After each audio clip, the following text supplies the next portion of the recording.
요즘은 이혼을 앞두고 있던 때보다 더 즐겁고 더욱더 피곤하게 잘 살고 있네요. 혼자가 된 지도 벌써 3년째입니다. 전처는 제가 일에만 열중하고 가정에 소홀했으니 제 잘못이라고 했지만 아직도 그게 제 잘못인지 모르겠습니다. 퇴근하고 나면 아내가 집에 없는 날도 잦았습니다. 전업주부였거든요. 그런데 어디 가는지 말도 안 하고 전화도 안 하면 당연히 퇴근한 제가 걱정하지 않겠습니까? 그런데 아내는 계속 어디 다녀왔는지 말도 안 해주고 알게 뭐냐는 식으로 나오길래 정말 의심하기는 싫었지만 자꾸 안 좋은 생각만 나게 되더라고요. 그때쯤 아내는 한동안 안 하던 화장도 다시 하고 그랬거든요. 시간을 들여 알아보니 아내는 제 예상대로 저 말고 다른 사람을 만나고 있었네요. 그것도 한 명이 아니고 둘씩이나 말입니다. 다행히 기책 사유가 아내에게 있었기에 제가 위자료 하나 물어줄 필요는 없었습니다. 둘 사이에 자식도 없었고 갈라선 뒤에는 따로 고민할 필요가 없었습니다. 하지만 그 정신적 충격은 정말 오래 가더라고요. 집에 퇴근하면 혼자가 된 외로움보다 더 견디기 힘들었던 건 집안 구석구석 그대로 남아있는 아내의 흔적 때문이었습니다. 분명 우리도 서로 사랑한 날이 있었을 텐데 어디서부터 잘못된 건지 알 방도가 전혀 없었지요. 결혼했으니 두 사람 행복하게 잘 살아보자고 그렇게 열심히 일을 했는데 그 목표가 사라지니 뭘 해야 할지 모르겠더라고요. 행하고 한개까지 도는 외로운 집 구석보다 더 힘들었던 건 주변에서 저를 걱정한답시고 안부를 물어오는 사람들이었습니다. 잊을만할 내치면 저한테 괜찮냐, 마음 정리는 다 된 거냐 물어오는 사람들이 참 가식적이게 느껴지기까지 했습니다. 그래서 잘 다니고 있던 회사마저 그만두게 되었습니다. 가끔씩 숨이 턱턱 막혀오고 그러는 게 공황 발작까지 오게 되니 정말 아무것도 못하겠더라고요. 그리고 결국에는 둘이서 시작한 집까지 팔아버리게 되었습니다. 외로움을 더 느끼고 싶지도 않고 아내의 흔적도 한 번에 날려버릴 계획이었어요. 불행 중 다행인지 10년에 가까운 세월이 지난 지금의 집값이 무지막지하게 올랐더군요. 집값이 오른 게 내 집만 오른 게 아니다 보니 결국 그 집을 판다고 한들 더 좋은 집에 갈 수 있는 상황은 아니었습니다. 그래도 한동안은 일 같은 거 하지 않아도 충분히 놀고 먹을 만큼의 시세 차익을 얻을 수가 있었네요. 부모님도 뭐하러 서울 바닥에 붙어 있냐고, 직장도 그만뒀으면 그냥 고향으로 돌아오라고 하셨지만 그래도 혹시나 싶어서 몇 년간은 더 지내보자 싶었습니다. 어차피 별 볼 일 없으면 다시 고향으로 내려갈 것이고 그 사이에 시세 차익으로 돈을 벌어봐야 얼마나 벌겠냐는 생각이 들었어요. 그리고 혼자서 집안일하고 청소하고 하는 것도 귀찮으니 넓은 집은 구할 필요가 없겠더라고요. 그래서 그냥 적당한 위치에다가 원룸 월세방을 구하게 되었습니다.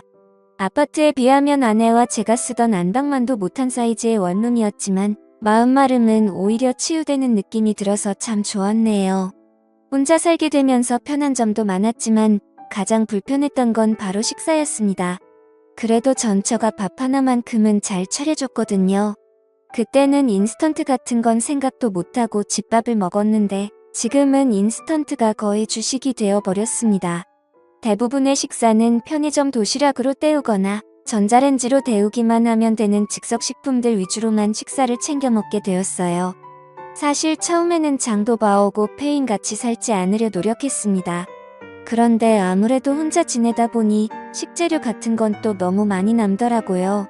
한 끼만 먹으면 되는데 재료는 뭐 그렇게 많이 남는지 그렇다고 조금밖에 사지 않으니 그건 또 밥 해 먹을 때마다 장 보러 왔다 갔다 하는 게 참 힘들었네요.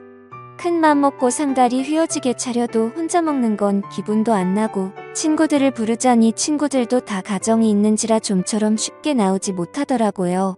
먹는 게 참 중요한 것이 맨날 똑같은 편의점 음식만 먹다 보니 나중에 가면 편의점 근처에만 가도 속이 더부룩하고 물리더라고요.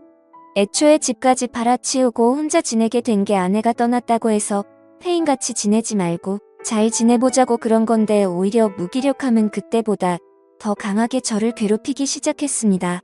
그나마 편의점 도시락 중에 반찬 구성이 가장 괜찮은 게 있어서 그걸 자주 먹었는데 그날은 편의점에 갔는데 제가 매번 먹는 그게 없더라고요. 다른 건 다 튀김에 느끼한 것들 위주라서 다른 편의점에 뭐라도 있나 찾으러 가봐야겠다 싶어서 발걸음을 옮겼습니다. 그렇게 다음 편의점에 다다르기 전에 길목에 있는 김밥집에 눈이 돌아가더라고요. 동네에 하나씩 있는 그런 김밥집입니다. 김밥으로 시작해서 각종 분식류의 식사류까지 수많은 메뉴들을 취급하는 그런 가게예요. 편의점 도시락에 비하면 2배 가까이 되는 금액이기는 하지만 또 언제까지 도시락만 먹겠나 하는 생각이 들어서 큰 맘 먹고 가게 안으로 들어갔습니다. 대학 시절부터 전처와 연애하던 시절, 결혼 후부터 회사 생활을 하는 지금까지 여태까지 밖에 나가서 혼자 밥을 먹어본 적이 없었습니다. 상상도 해본 적이 없었는데 김밥 가게 안에 들어가니 저 말고도 혼자서 식사를 하는 사람이 여럿 있더라고요. 아침 드라마에서 여주인공의 철없는 친구나 친척 정도로 나올 법한 애매하게 이쁘장한 아줌마가 저에게 반갑게 인사를 해주며 맞아주더라고요. 제 기억 속에는 보통 김밥 가게 아줌마들은 빨리빨리 하면서 성질이 급하고 퉁명스러운 그런 이미지였는데 그 여자만큼은 조금 달랐습니다. 활짝 미소 지으면서 반겨주는 모습에 저까지 다 기분이 좋더라고요. 오랜만에 친절한 미녀를 봐서 그런가 자꾸 신경이 쓰이더라고요. 그녀 말고도 다른 아줌마들도 많았습니다. 김밥 주문 받고 김밥 말아주는 아줌마부터 주방에서 새빨갛게 익어서 음식하시는 아줌마도 있었는데 뭐 그러다 보니 그녀의 미모가 한층 더 돋보이기도 했지요. 저 말고도 다른 손님들한테도 사근사근 인사하면서 물은 셀프라고 써있는데도 물 한 컵씩 새로 받아서 가져다 주는데 그 모습이 참 착하고 친절해 보이더군요. 종이로 된 메뉴판을 저한테 주고 갔는데 이 많은 메뉴가 정말 다 되는 건가 싶을 정도로 종류가 많았습니다. 매번 편의점 도시락만 먹다가 그래도 음식점다운 음식점에 오니까 모든 메뉴가 다 맛있어 보이더라고요. 여기서 하루에 메뉴 하나씩만 사 먹어도 한 달 가까이는 겹치는 거 없이 새로운 음식을 먹겠다는 생각이 드니 왠지 더 입맛이 돌기 시작했습니다. 혼자 식사하는 사람도 많으니 혼자 밥 먹는 꼴이 궁상마저 보이지도 않을 것 같고 무엇보다 저를 반겨준 예쁜 아줌마가 있으니 그녀를 보러라도 매일 같이 와야겠다는 생각이 들었어요. 제육덮밥이 참 맛있었는데 전자레인지에 데워 먹던 거랑은 비교가 되지 않더라고요. 매번 편의점 걸 먹을 때마다 좀 더 매웠으면 했는데 여기는 청양고추도 송송 썰어주고 더 맵게 해달라면 맵게 해주니 참 좋았습니다. 땀을 뻘뻘 흘리면서 먹었어요. 저를 반겨준 그 여자는 매주 목요일, 일요일 이렇게 이틀을 쉬는 것처럼 보였습니다. 모처럼 먹으러 갔는데 그녀가 없으면 좀 아쉽더라고요. 그래서 일부러 그날은 빼고 그녀가 출근하는 날에만 가서 밥을 먹게 되었습니다. 하루는 또 땀을 뻘뻘 흘리면서 제육덮밥을 먹고 있는데 주방에서 일하시는 아줌마가 밖에 나오더니 저한테 친한 척을 하더라고요. 제가 매번 청양고추 넣어서 해달라고 하는 데다가 매일 같이 와서 같은 걸 먹고 가니까 아줌마도 제가 참 신기했나 봅니다.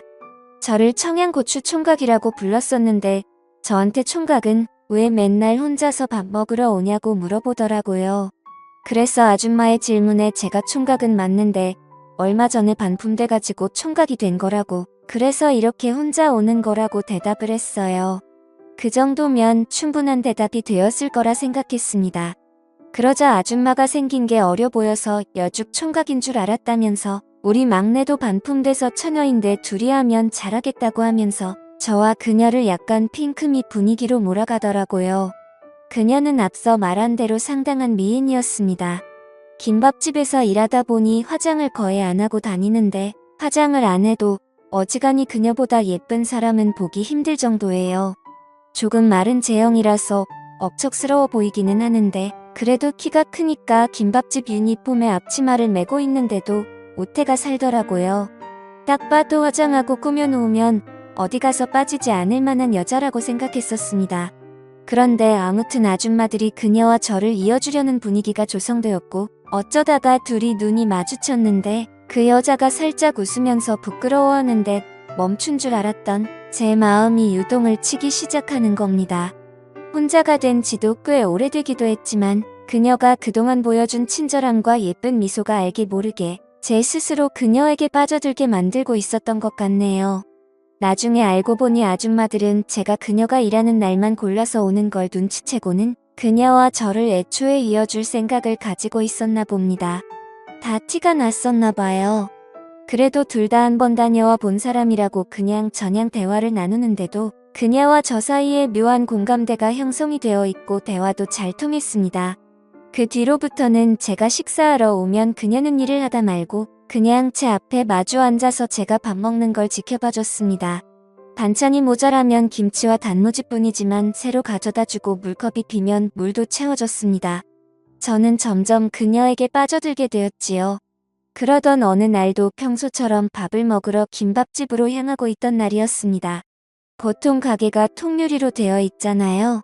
그래서 길 건너편에서도 가게 안쪽이 보이는데 그녀가 창가 쪽에 앉아 있더라고요. 괜히 기쁘게 빨리 가야겠다 싶었는데 그녀 맞은편에 저 말고 그녀 또래의 남자가 앉아 있는 겁니다. 그녀의 얼굴에는 미소가 가득 차 있었고 무엇보다 그녀가 마주 앉아 있는 남자의 빗물컵에 물을 채워오는 모습을 보게 된 거죠. 그때 당시 그녀와 저는 묘한 기류가 흐르긴 했지만 아무런 사이도 아니었는데 괜히 그녀가 전처가 제게 그랬던 것 마냥 저를 배신했다는 느낌을 받았습니다. 온몸이 부들부들 떨리고 그 자리에 서 있을 수가 없더라고요. 그렇게 발길을 돌려서 집으로 돌아왔습니다. 그날 이후로 저는 김밥집에 발길을 끊었습니다. 괜히 그 여자와 다시 새로운 삶을 꿈꾸려 했던 제가 다 바보 같다는 생각이 들었어요. 저는 그냥 그녀가 친절하게 대해주는 여타 다른 손님들과 다를 바가 없는 사람이었는데 저만 특별하다고 생각했던 거였으니까요. 하지만 또 편의점 음식을 먹고 싶지가 않더라고요. 그래서 그날 이후로는 번거롭지만 장을 봐서 직접 음식을 해먹기 시작했습니다.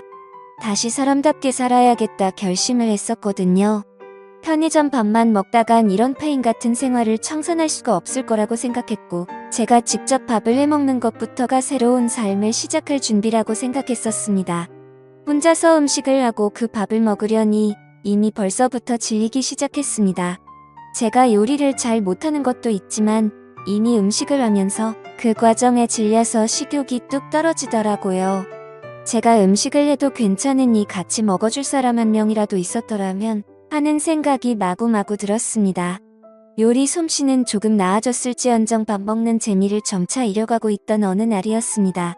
이 메뉴 저 메뉴 다 해보다가 갑자기 김밥집에서 먹던 제육덮밥이 생각나서 그걸 한번 만들어 먹어볼까 하고 장을 보러 나갔어요. 한참 고기는 어디 부위를 쓰는 게 맞는 건가 하면서 포장된 고기를 보고 있는데 누가 제 등 뒤를 쿡 지르더라고요. 고개를 돌린 곳에는 김밥집의 아름다운 그녀가 제 뒤에 서 있었습니다. 처음 제게 보여줬던 그 미소를 보여주면서 제게 인사를 건넸어요. 요즘 바쁘냐면서 통각에 오지를 않으신다고 무엇이 있는 건 아니냐며 저를 걱정해주더군요. 전처가 제게 그랬던 것처럼 뻔뻔하게 거짓말을 하고 있는 것 같아서 괜히 화가 났습니다. 사실 그녀가 잘못한 건 아무것도 없는데 그동안의 외로움과 제 과거의 트라우마가 교차하면서 아무 잘못도 없는 그녀에게 화를 내기 시작했죠. 그때 그 남자하고는 잘 돼가고 있냐 빈정거리면서 저 말고도 남자가 많아 보이는데 저까지 신경 쓸 겨를을 있냐고 빈정거렸습니다. 그런데 그녀는 제가 무슨 말을 하는지 전혀 몰라 하더라고요. 오히려 빈정거리는 저를 무시해버려도 되는데 그녀는 오해가 있는 것 같다면서 제가 무슨 말을 하는 건지 모르겠다 하더라고요. 그래서 제가 얼마 전에 가게에서 다른 남자와 마주 앉아서 밥을 먹지 않았냐고 저 말고도 작업권은 남자가 많은 것 같은데 저는 직업도 없고 아무것도 없는 백수니까 그 번지르르 한 사람하고나 잘해보라고 말했어요. 그건 제 오해가 맞았습니다. 그녀는 그저 보험 설계사로 찾아온 손님과 이야기를 나눈 것이고 물을 떠다 준 게 아니라 믹스커피 한 잔을 가져다 준 거라고 설명했어요. 그녀는 저 말고는 일하는 시간에 같이 마주 앉아서 식사를 하는 사람은 저밖에 없다고 하는 겁니다. 다른 아줌마들이 저랑 그녀를 이어주기 위해서 그것만큼은 특별히 허락을 해줬던 거라고요. 그리고 그녀도 제가 싫지 않아서 제가 식사할 때면 마주 앉아서 반찬도 가져다 주고 물도 떠주고 한 거였는데 오히려 그녀는 제가 말도 없이 가게를 찾아오지 않아서 자기를 가지고 눈꽃만 생각해서 마음 아파하고 있었다고 하는 겁니다. 그러더니 그녀는 가게에 전화를 걸더라고요. 이만 퇴근해도 되냐고 물어보고는 그 남자랑 같이 있다고 하는 거 보니 저를 만났다고 말하는 것 같았습니다. 잠깐 아줌마들이 음료수가 먹고 싶다고 해서 사러 마트에 온 건데 지금 본대로 퇴근했다고 말하고 오랜만에 둘이 식사나 하러 가자고 하더군요. 그러다 그녀가 카트 가득히 쌓여있는 식재료를 보고는 그러면 그동안 가게에 안 오고 혼자서 밥을 해 먹은 거냐고 물어보더라고요. 그래서 그렇다고 말하고 오늘은 사실 제육덮밥을 따라 만들어 먹어보려고 했다고 말을 했어요.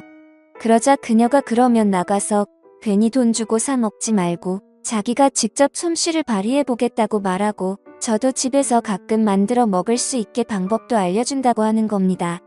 그렇게 정신을 차리니까 그녀가 제가 혼자 사는 집까지 따라왔더라고요. 그렇게 반품된 남자와 여자가 서로에게 관심을 가진 채 단둘밖에 없는 공간에 들어오게 된 겁니다. 이후에는 말하지 않아도 무슨 일이 일어났는지 다 아실 거예요. 비좁아 터진 원룸에서 정말 불같이 눈이 맞아서 서로의 마음을 확인했습니다. 그리고 마치 아내가 된 듯이 그녀는 부엌에서 저를 위해 음식을 만들고 있었습니다. 그 모습은 정말 사진으로 찍어두고 싶을 정도로 보기 좋았어요. 가게에서는 서빙만 하는 줄 알았는데 요리도 곧잘하더군요. 언제 고기를 뒤집어야 하는지 불맛을 내려면 언제 어떻게 뒤집고 재료를 언제 넣어야 하는지 이런저런 설명을 해주면서 제가 사온 재료들을 활용해가며 저희 냉장고를 꽉꽉 채워줬습니다. 6가지 음식을 다 해버리고 나니 그녀도 녹초가 돼가지고 제 옆으로 다시 눕더라고요. 정말 둘이 얼마나 녹초가 된 건지 밥 먹을 입맛이라고는 서로 돌지가 않고 그냥 그 자리에서 뻗어버리고 싶은 생각밖에 없었습니다. 그리고 저는 그녀에게 다시 한번 정중하게 사과했습니다. 아내가 저를 배신을 해서 그게 안 좋은 기억으로 남아서 예민하게 반응을 했던 것 같다고요. 그리고 나에 대한 그녀의 마음에 확신이 없었기에 그렇게 성급하게 오해를 했고 그 어플이를 한 것 같아 정말 미안하다고요. 그녀는 저한테 사과할 필요 없다고, 그녀 또한 그녀와 제가 한참 좋았는데 제가 찾아오지 않아서 혹시 전처와 재결합을 했을 거라고 생각해서 마트에서 말을 걸기 어려웠다고 말을 했습니다. 그런데 그녀가 너무 예뻐 보여서 그녀를 꼭 안아줬네요. 먹는 게 참 중요하다 싶은 게 결국 그녀와 저는 밥 때문에 인연이 시작되었고 이렇게 서로의 곁을 지켜주게 되었잖아요. 그때 제가 편의점에서 아무거나 사 먹었다면 그녀와는 지금 그 어떤 인연도 없었을 겁니다. 사람 일은 알다가도 모르겠고 참 재미있는 것 같아요. 그녀나 저나 다시는 사람을 믿지 못할 거라 생각했는데 이렇게 또다시 서로의 등을 지켜주는 인연이 되었습니다.